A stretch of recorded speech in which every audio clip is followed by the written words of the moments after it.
तो हेलो बच्चों, आज हम स्टार्ट करने वाले हैं क्लास 11th का पहला चैप्टर। और क्लास 11th का आपका पहला चैप्टर है मात्रक और मापन। मात्रक और मापन यानी यूनिट्स एंड मेजरमेंट। मात्रक और मापन ये पहला चैप्टर है। कभी कभी हम देखे हैं कहीं कहीं किसी बुक में इसको मात्रक और मापन नहीं दिया है, मात्रक और बीमाएँ दे दिया है। तो इससे भी टेंशन लेने की ज़रूरत नहीं है, क्योंकि इसमें हम बीमा के बारे में पढ़ेंगे। और भाई बीमा के बारे में पढ़ना, डायमेंशन के बारे में पढ़ना अति आवश्यक है। और बाबू हम आपको बता दें, ये जो पहला चैप्टर है, ये जो पहला चैप्टर आप देख रहे हो, unit and measurement, unit and measurement यानी मात्रक और मापन।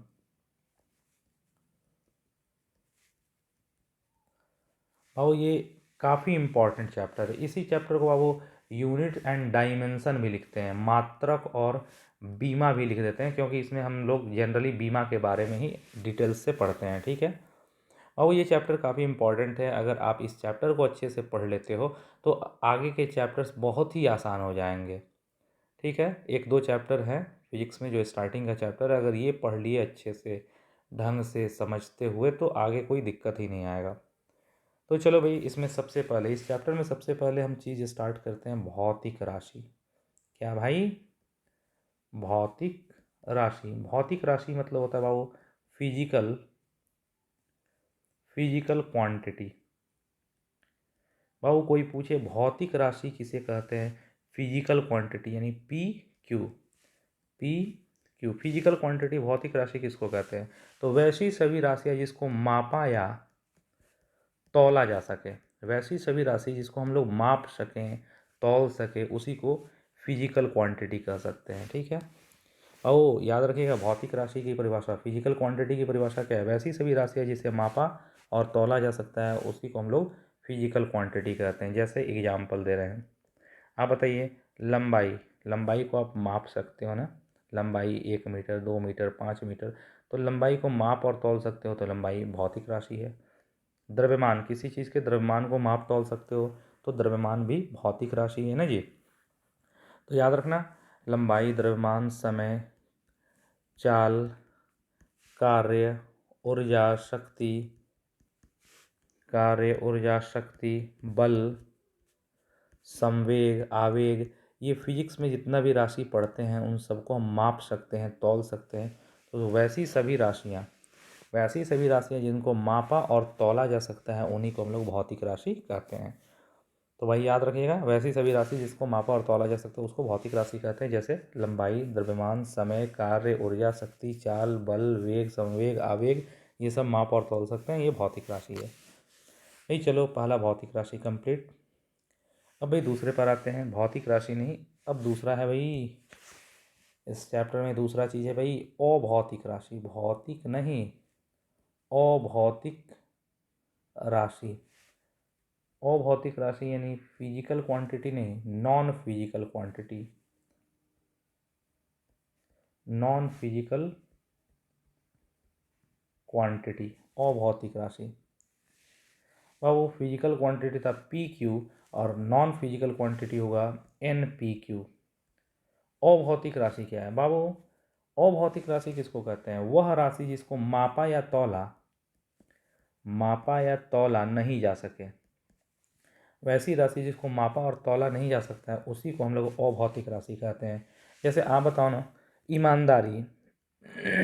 ईमानदारी, हम कितने ईमानदार हैं, इसको मापने तौलने का कोई तराजू बना है? नहीं ना बना है।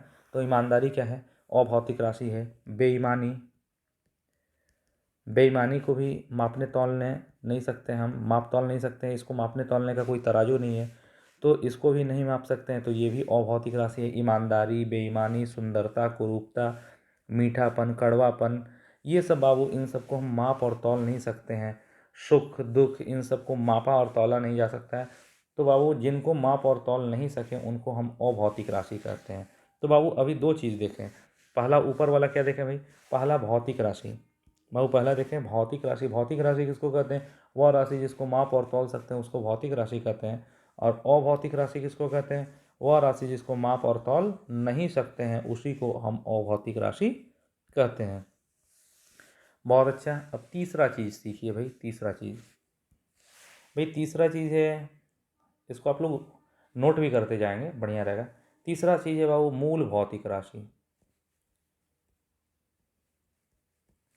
मूल भौतिक राशि, मूल को हम लोग आधारी भी कहते हैं, मूल या आधारी, मूल या आधारी।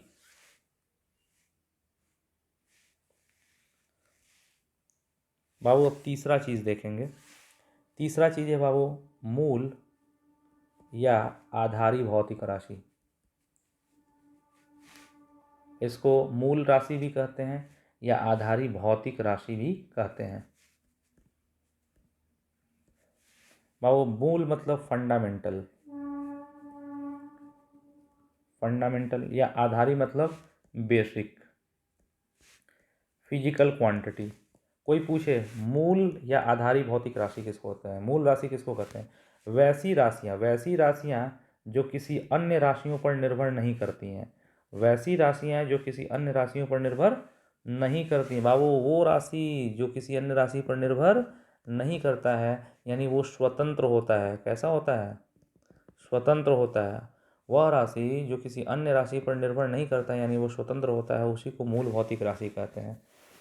बाबू जान लो, फिजिक्स में 7 गो राशि है। फिजिक्स में 7 गो राशि है, जैसे द्रव्यमान, लंबाई, समय, धारा, ताप, फिर पदार्थ का परिमाण, फिर ज्योति तीव्रता पहले, और फिर पदार्थ का परिमाण। बाबू फिजिक्स में ये 7 ठो राशि है। द्रव्यमान, द्रव्यमान को अंग्रेजी में क्या कहते हैं? मास। लंबाई को लेंथ, समय को टाइम कहते हैं, धारा को इलेक्ट्रिक करंट या करंट कहते हैं, ताप को टेम्परेचर, ज्योति तीव्रता को ल्यूमिनस इंटेंसिटी कहते हैं, और बाबू पदार्थ के परिमाण को अमाउंट ऑफ मैटर कहते हैं। ठीक है, तो फिजिक्स में ये जो 7 गो राशि है ना, ये 7 गो राशि मूल राशि है।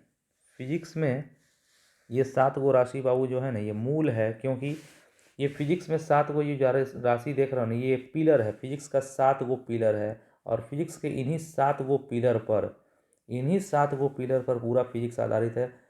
यही 7 गो जो राशि है ये मूल राशि है। ठीक है जी, क्योंकि पूरा का पूरा फिजिक्स में जितनी भी राशियाँ देखते हैं वो सब इन्हीं से मिल के बनी होती हैं, इन्हीं से मिल करके बनी होती हैं।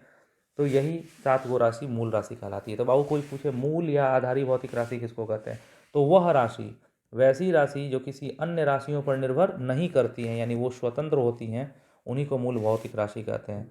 बाबू पूरे फिजिक्स में केवल 7 ठो मूल राशि, केवल 7 ठो मूल राशि है, और वो 7 मूल राशि द्रव्यमान, लंबाई, समय, धारा, ताप, ज्योति तीव्रता और पदार्थ का परिमाण है। बाबू ये 7 गो राशि जो है ना, ये मूल है, क्योंकि ये स्वतंत्र होती है, किसी पर निर्भर नहीं करती है। ठीक है, और बाबू फिजिक्स में ये 7 गो राशि मूल है जो किसी पर निर्भर नहीं करती है। और बाकी जितना भी चीज़ फिजिक्स में पढ़ते हैं ना, बाकी जितना भी चीज़ फिजिक्स में पढ़ते हो, जैसे कार्य, बल, संवेग, आवेग, ऊर्जा, ये जितनी भी राशि फिजिक्स में पढ़ते हो सब इन 7 गो से मिल के बनी हुई है, क्योंकि ये फिजिक्स का 7 गो मेन पिलर है। तो ये है 7 मूल भौतिक राशि। चलो भाई, अब मूल भौतिक राशि तो हो गया। अब भाई देखते हैं व्युत्पन्न भौतिक राशि। चौथा चीज़ डी नंबर, मूल नहीं, अब व्युत्पन्न भौतिक राशि। बाबू व्युत्पन्न भौतिक राशि को हम डेराइव्ड फिजिकल क्वांटिटी कहते हैं। इसको शॉर्ट में DPQ, डेराइव्ड फिजिकल क्वांटिटी, व्युत्पन्न भौतिक राशि। नाम से ही पता चल जा रहा है कि व्युत्पन्न बना है V प्लस उत्पन्न। V मतलब दूसरे से, V मतलब दूसरे से उत्पन्न होने वाला। जो राशि दूसरे से उत्पन्न हो, दूसरे मतलब मूल से, वह राशि जो मूल से उत्पन्न होता है उसी को व्युत्पन्न राशि कहते हैं। ठीक है, तो बाबू एक तो थी मूल राशि और दूसरी है व्युत्पन्न राशि। व्युत्पन्न राशि किसको कहती है? व्युत्पन्न बना बाबू V प्लस उत्पन्न, V मतलब दूसरे से उत्पन्न, यानी जो राशि खुद मूल से उत्पन्न होता है, वह राशि जो खुद मूल राशियों पर निर्भर करता है, यानी मूल राशियों से मिल के बना होता है, उसी को भी उत्पन्न राशि कहते हैं। जैसे दिखा देते हैं बाबू एग्जाम्पल में। जैसे देखो तो बाबू चाल, चाल बराबर क्या होता है? चाल का सूत्र होता है चाल बराबर दूरी बटा समय। चाल बराबर दूरी बटा समय, दूरी देखा जाए तो दूरी क्या है? लंबाई है। चाल बराबर दूरी बटा समय, दूरी एक तरह की लंबाई है और समय तो समय ही है। यानी कहने का मतलब चाल लंबाई पर और समय पर निर्भर कर रहा है। और हम ऑलरेडी पहले ही देखे हैं, देख लो, पहले ही हम देखे कि लंबाई और समय, ये लंबाई, ये लंबाई और समय, ये लंबाई और ये समय जो है बाबू, ये लंबाई और समय कौन सी राशि है भाई? ये लंबाई और समय मूल राशि है। यानी कह सकते हो जी कि ये चाल, ये जो चाल है, ये चाल मूल राशियों से मिलकर बना है और मूल राशियों से मिलकर बना है, इसीलिए चाल भी उत्पन्न राशि है। बी नंबर एग्जाम्पल देख लो। जैसे वेग, वेग बराबर क्या होता है बाबू? वेग बराबर होता है विस्थापन बटा समय। विस्थापन क्या होता है? विस्थापन मतलब दो बिंदु के बीच की सीधी दूरी या सीधी लंबाई। विस्थापन एक तरह की सीधी लंबाई है और समय तो समय ही है। तो वेग बराबर बाबू क्या होता है? वेग बराबर विस्थापन बटा समय। तो वेग किस पे निर्भर कर रहा है? लंबाई पर और समय पर, और लंबाई और समय ऑलरेडी मूल राशि है। तो वह राशि जो खुद मूल राशियों से मिलकर बनी होती है या मूल राशियों पर निर्भर करती है, उसी को व्युत्पन्न राशि कहते हैं। तो भाई ये भी चीज़ क्लियर हो गया। अब चलो भाई आगे की चीज़ को समझते हैं। अब भाई हम लोग देखेंगे भाई मात्रक। क्या देखेंगे? ई नंबर मात्रक। मात्रक को इंग्लिश में कहते हैं बाबू यूनिट। मात्रक को यूनिट कहते हैं और यूनिट को यू से सूचित करते हैं। मात्रक क्या है बाबू बताओ?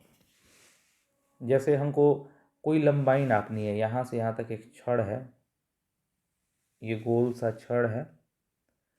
इस छड़ की लंबाई को क्या करना है? नापना है। तो इस छड़ की लंबाई को नापना है तो हमें को स्टैंडर्ड लंबाई चुन लेते हैं। हमको पता है कि ये लंबाई का एक पैमाना है जिसको हम लोग फिट कहते हैं, याद है? मान लो ये एक स्टैंडर्ड लंबाई है और ये स्टैंडर्ड लंबाई है 1 फीट। कितना फीट? 1 फीट। तो अगर हमको इस छड़ की लंबाई को, ये छड़ है भाई, इस छड़ की लंबाई को नापना है तो हमको ये जो 1 फीट का जो पैमाना है, इस पैमानों को यहाँ पर रखेंगे।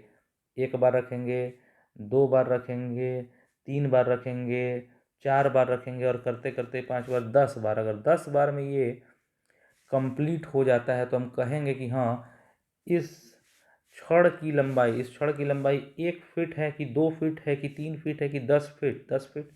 तो बाबू हम मात्रक देखना है। मात्रक क्या होता है? मात्रक किसको कहते हैं? किसी भी राशि को, जैसे यहाँ पे लंबाई थी, किसी भी राशि को यानी लंबाई को, किसी भी राशि को मापने के लिए, किसी भी राशि को मापने के लिए उसी के जैसी एक मानक राशि चुनी जाती है। मानक, ये मानक राशि चुन लिए हैं और इस मानक राशि को ही, इस चुने हुए मानक राशि को ही मात्रक कहते हैं। यहाँ लंबाई का मात्रक क्या है? 1 फीट। अच्छा, इस पूरे छड़ की लंबाई अगर कोई पूछे तो कितनी फीट हो जाएगी? 10 फीट। ठीक है। तो भाई कोई पूछे मात्रक किसको कहते हैं, यूनिट किसको कहते हैं, यू किसको कहते हैं? कहोगे मात्रक क्या है? मात्रक मतलब जिसमें हम किसी राशि को मापते हैं। जैसे द्रव्यमान, द्रव्यमान को केजी में मापते हैं तो केजी मात्रक है। लंबाई को मीटर में या फीट में मापते हैं तो फीट या मीटर मात्रक हो गया। तो मात्रक मतलब जिसमें हम किसी राशि को, किसी भी भौतिक राशि को जिसमें हम मापते हैं, वो चीज़ मात्रक कहलाता है, उस राशि का। मात्रक का बढ़िया परिभाषा क्या कह सकते हो?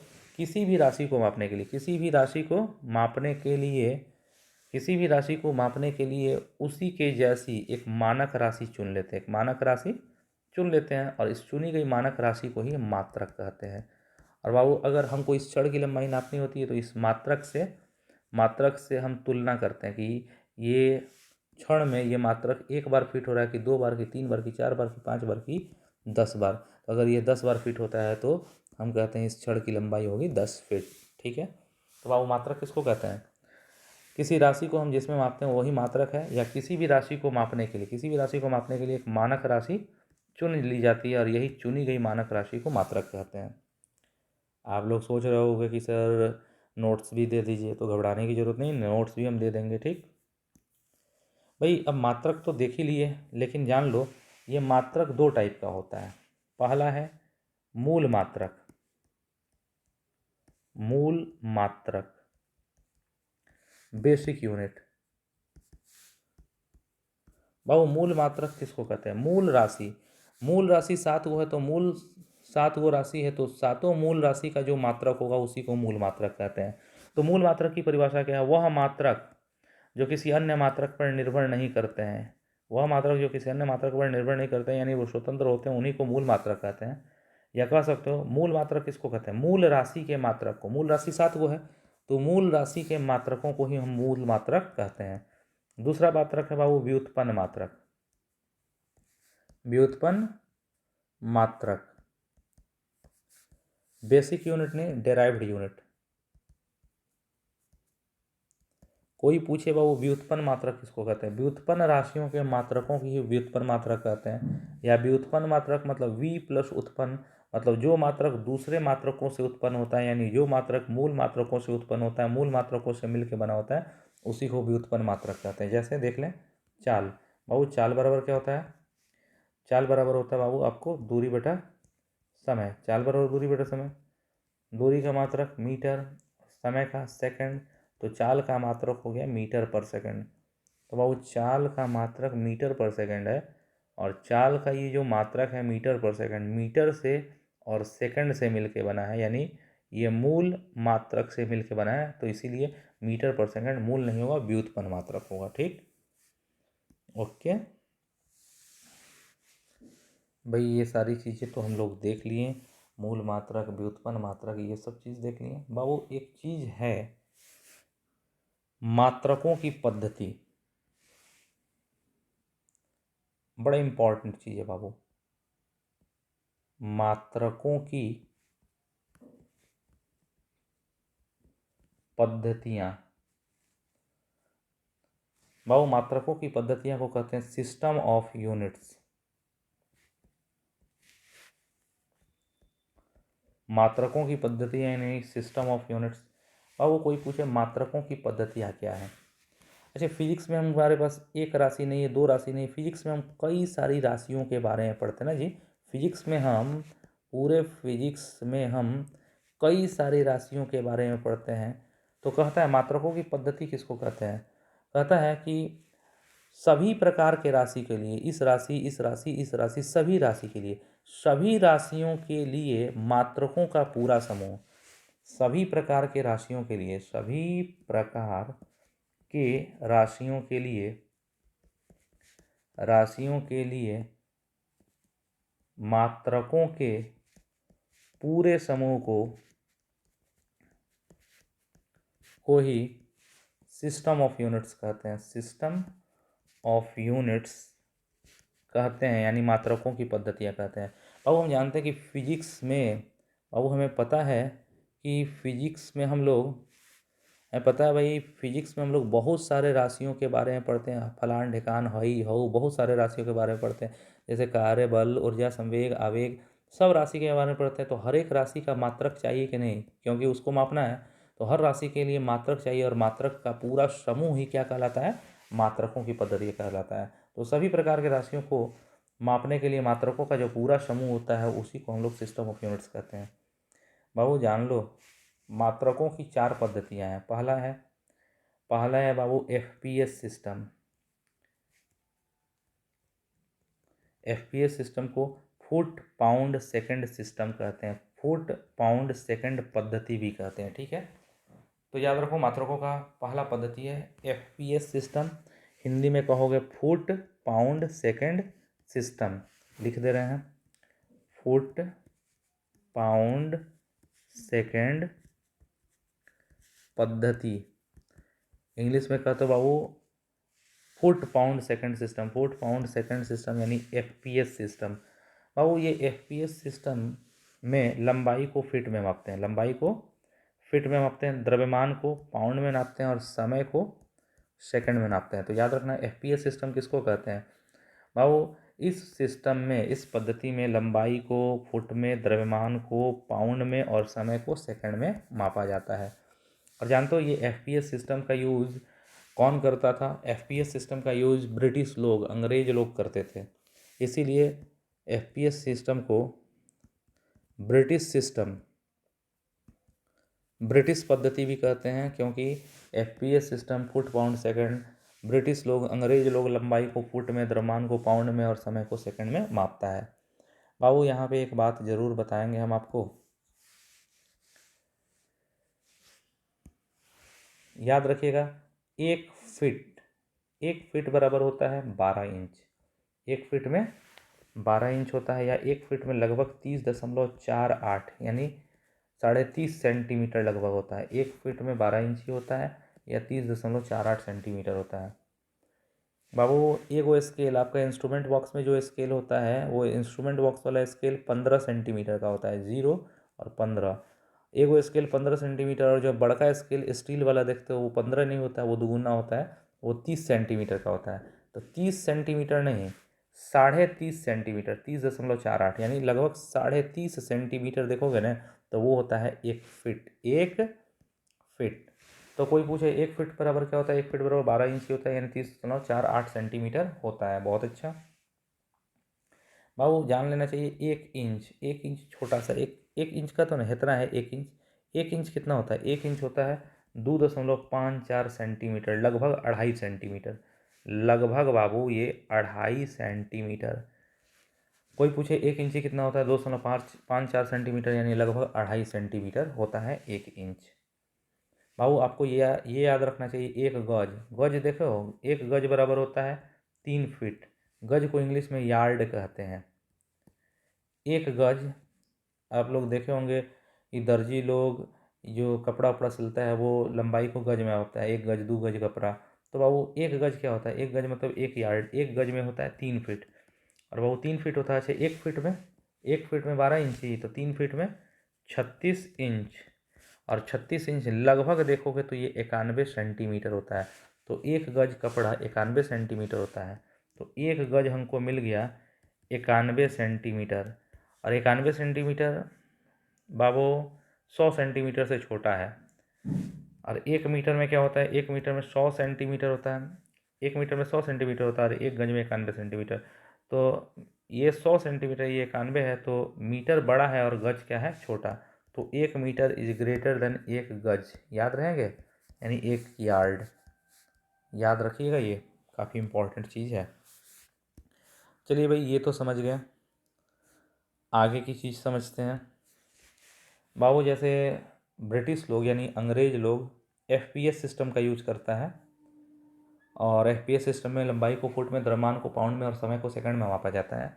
आप जान लो, एक चीज़ और जान लो बाबू, एक मीटर में 3.3 फीट होता है। कोई पूछे, याद रखना है, एक मीटर में 1 फीट की, 2 फीट की, 3 फीट की, 3.3 फीट। तो एक मीटर में 3.3 फीट होता है, याद रखिए। 1 फीट, 2 फीट, 3 फीट और 3.3 फीट। तो एक मीटर में बाबू 3.3 फीट होता है। और ये भी याद रखिएगा, एक यार्ड यानी एक गज में केवल 3 फीट होता है, और एक मीटर में 3.3 फीट होता है। तो मीटर बड़ा है और गज छोटा है। आओ अब थोड़ा सा द्रव्यमान के बारे में बात करें। तो द्रव्यमान यानी मास, द्रव्यमान को m से डिनोट करते हैं। और याद रखिएगा, ब्रिटिश लोग, अंग्रेज लोग द्रव्यमान को पाउंड में नापते हैं। पाउंड मतलब पी नहीं, पाउंड मतलब एलबी, पाउंड मतलब एलबी। और एक पाउंड 1 LB होता है 453.6 ग्राम। बाबू एक पाउंड जो होता है 453.6 ग्राम होता है। अच्छा, आधा किलो कितना होता है, आधा किलो होता है 500 ग्राम। आधा किलो 500 ग्राम होता है, लेकिन एक पाउंड कितना होता है 453.6, यानी बाबू आधा किलो में 500 ग्राम हो गया, लेकिन एक पाउंड में 453 ग्राम है। तो कहने का मतलब आधा किलो ज़्यादा है, 500 ग्राम है, ये आधा किलो ज़्यादा होता है, एक पाउंड कम होता है।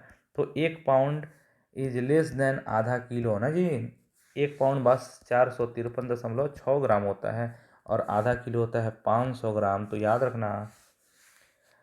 रखना कि पाउंड छोटा होता है और आधा किलो यानी केजी बड़ा होता है। अच्छा बाबू, एक बात और भी याद रखिएगा, एक पाउंड बराबर होता है 453.6 ग्राम, यानी 450 ग्राम के आसपास, 450 ग्राम से थोड़ा सा अधिक। 450 ग्राम से थोड़ा सा अधिक होता है, 453.6 ग्राम होता है 1 पाउंड।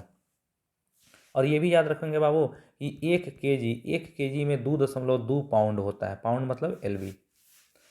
तो बाबू याद रखिएगा 1 केजी में 2.2 LB। तो बाबू आपने देख लिया कि मात्रकों की पद्धतियाँ, मात्रकों की पद्धतियाँ किसको कहते हैं भाई? सभी तरह के राशि के लिए बाबू, सभी तरह, हाई सभी तरह के राशि के लिए मात्रकों के पूरे समूह को मात्रकों की पद्धति कहते हैं। मात्रकों की पहली पद्धति है FPS सिस्टम, यानी फुट पाउंड सेकंड सिस्टम। और बाबू इस सिस्टम में लंबाई को फुट में नापते हैं, द्रव्यमान को पाउंड में नापते हैं, समय को सेकंड में मापते हैं। और वो फुट 1 फीट में 12 इंची होता है, 30.48 सेंटीमीटर होता है। 1 इंच में 2.54 सेंटीमीटर होता है। 1 इंच में 2.54 सेंटीमीटर होता है। 1 गज मतलब 1 यार्ड, 1 गज में 3 फीट होता है। 3 फीट मतलब 36 इंच 91 सेंटीमीटर होता है। उसी तरह मास के रूप में देखा जाए तो पाउंड, 1 पाउंड में 453.6 ग्राम होता है। तो बाबू ये मात्रकों की पहली पद्धति थी FPS पद्धति, FPS सिस्टम, जिसको ब्रिटिश सिस्टम भी कहते हैं। अब दूसरी पद्धति बाबू है CGS सिस्टम। CGS सिस्टम यानी CGS पद्धति, इसको सेंटीमीटर ग्राम सेकंड सिस्टम भी कहते हैं। CGS सिस्टम यानी सेंटीमीटर ग्राम सेकंड सिस्टम, लिख दे रहे हैं सेंटीमीटर ग्राम सेकंड पद्धति। तो बाबू याद रखना, मात्रकों की दूसरी पद्धति है CGS सिस्टम। CGS सिस्टम को हम लोग सेंटीमीटर ग्राम सेकंड सिस्टम भी कहते हैं। इस वाले पद्धति में बाबू, इस वाले सिस्टम में लंबाई को सेंटीमीटर में मापते हैं, द्रव्यमान को ग्राम में मापते हैं और समय को सेकंड में मापते हैं। याद रहेगा।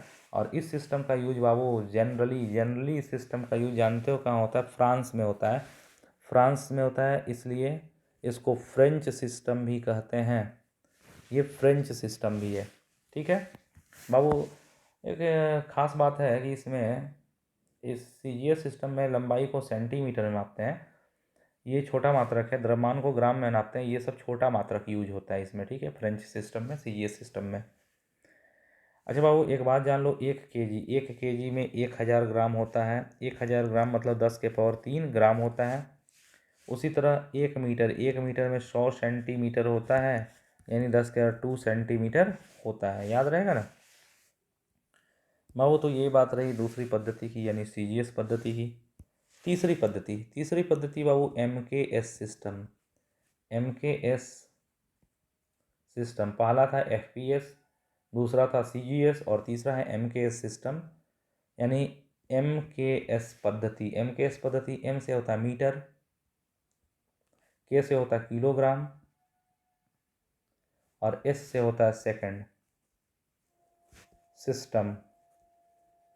तो कोई पूछे बाबू तीसरी पद्धति है MKS system, metre kilogram second system.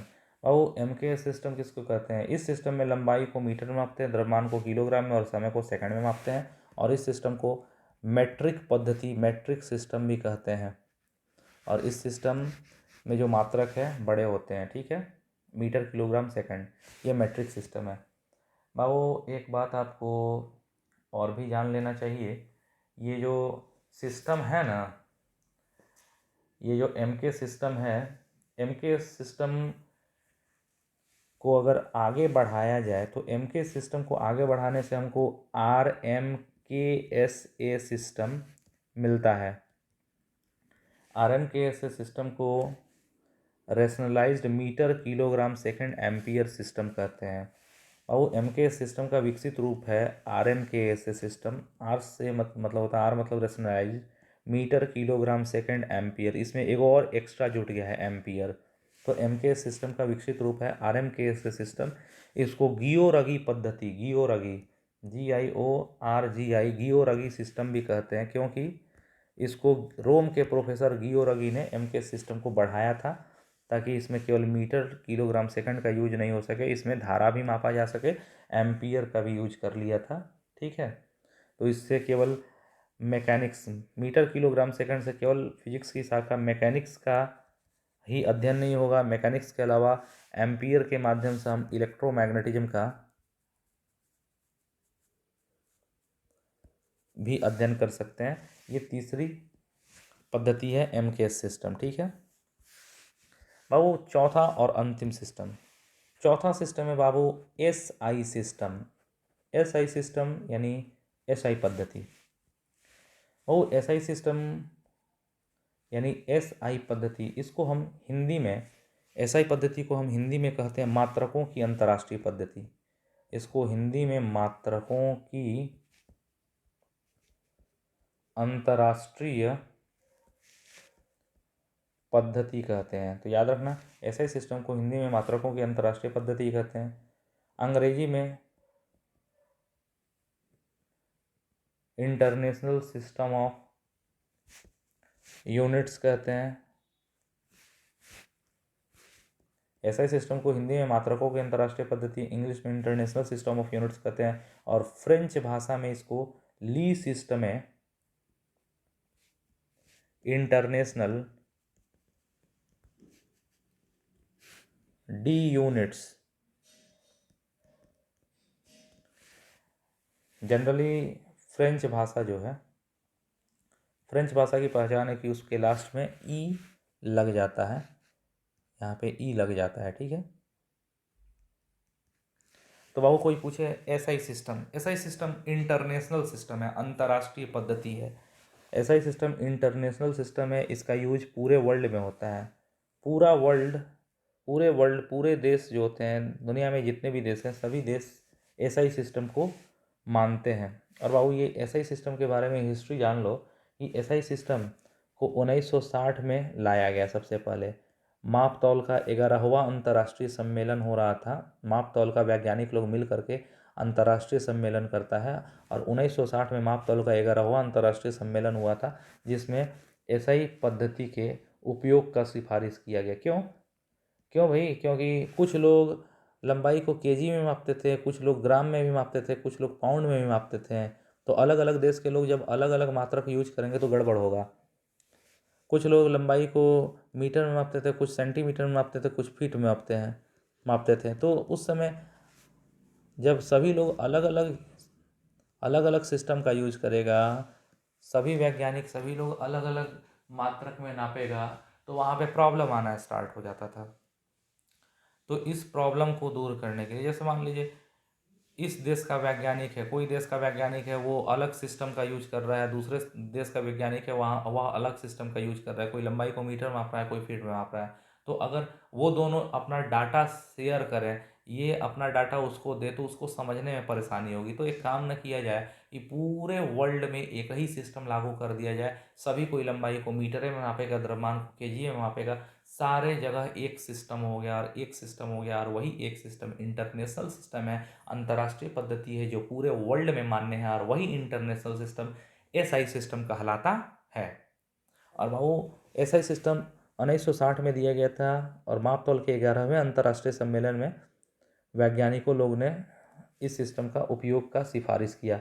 और SI सिस्टम में उस समय 1960 में 6 आधारी मात्रक चुना गया, यानी 6 मूल मात्रक चुना गया।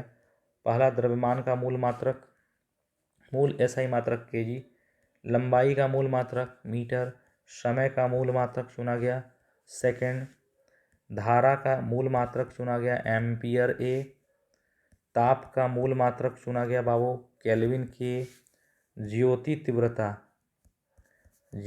तीव्रता ल्यूमिनस इंटेंसिटी का मात्रक चुना गया कैंडेला CD।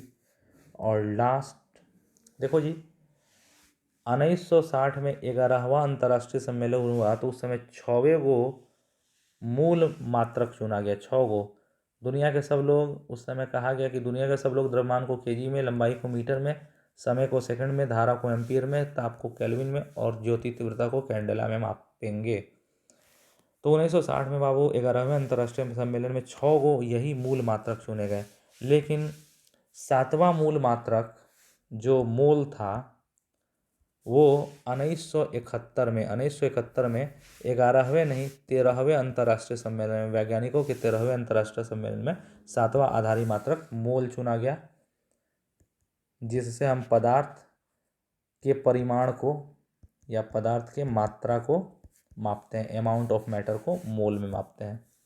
और यही सिस्टम जो है बाबू, यही SI सिस्टम है, यही इंटरनेशनल सिस्टम है जिसका यूज पूरी दुनिया करती है। तो भाई हम तो कहेंगे कि आज के क्लास में इतना ही रहने दिया जाए, और बाबू एक वीडियो और भी हम देंगे, और उस वीडियो में हम डायरेक्ट देखने वाले हैं बीमा। अगर तुम डायमेंशन समझ गए, जो हम देखेंगे भाई डायमेंशन, अगर डायमेंशन समझ गए, सबका डायमेंशन निकालना सीख लिए, तो ये जान लो तुमको कोई रोक नहीं सकता है। अच्छे से लेकिन देखना, हम अगले क्लास में डायमेंशन की चर्चा करेंगे। Okay, thank you, good night, bye bye.